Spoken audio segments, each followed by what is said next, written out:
কি হচ্ছে আমার এসব? যেন তুমি ছাড়া জগতে আর কোনো মানুষ নেই, কোনো কবি নেই, কোনো পুরুষ নেই, কোনো প্রেমিক নেই, কোনো হৃদয় নেই। আমার বুঝি খুব মন বসছে সংসার কাজে, বুঝি মন বসছে লেখায় পড়ায়। আমার বুঝি ইচ্ছে হচ্ছে হাজারটা পড়ে থাকা কাজগুলোর দিকে তাকাতে, সভা সমিতিতে যেতে।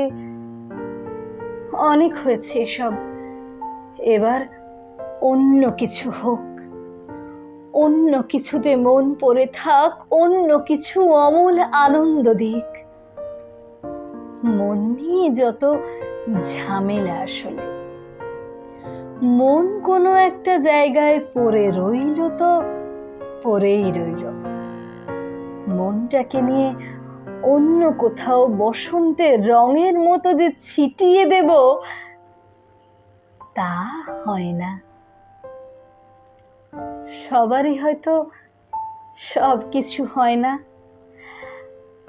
আমার যা হয় তা আবার হয় না। তুমি কাল জাগালে, গভীর রাত্রিরে ঘুম থেকে তুলে প্রেমের কথা শোনালে। মনে হয়েছিল যেন স্বপ্ন দেখছি। স্বপ্নই তো, এ তো একরকম স্বপ্নই। আমাকে কেউ এমন করে ভালোবাসার কথা বলেনি আগে। ঘুমের মেয়েকে এভাবে জাগিয়ে কেউ চুমু খেতে চায়নি। আমাকে এত আশ্চর্য সুন্দর শব্দগুচ্ছ কেউ শোনায়নি কোনোদিনও। এত প্রেম কেউ দেয়নি। এমন ভেঙে চুরে ভালো কেউ বাসেনি। তুমি এত প্রেমিক কি করে হলে? কি করে এত বড় প্রেমিক হলে তুমি? এত প্রেম কেন জানো? শেখালো কে? যেরকম প্রেম পাওয়ার জন্য সারা জীবন অপেক্ষা করেছি, স্বপ্ন দেখেছি, পাইনি।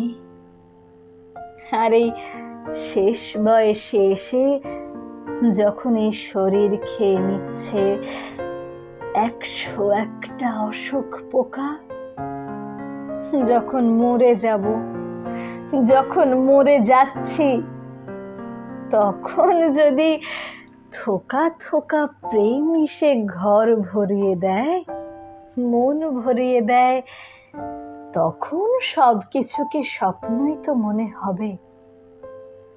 স্বপ্নই মনে হয়। তোমাকে অনেক সময় রক্ত মাংসের মানুষ বলে মনে হয় না। হঠাৎ ঝরে ওরে হৃদয়ের উঠোনে যেন অনেক প্রত্যাশিত, অনেক কালের দেখা স্বপ্ন এসে দাঁড়ালে।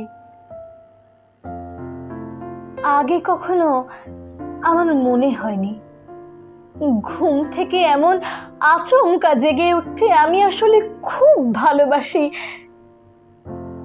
আগে কখনো আমার মনে হয়নি কিছু উষ্ণ শব্দ আমার শীতলতাকে একেবারে পাহাড়ের চূড়োয় পাঠিয়ে দিতে পারে।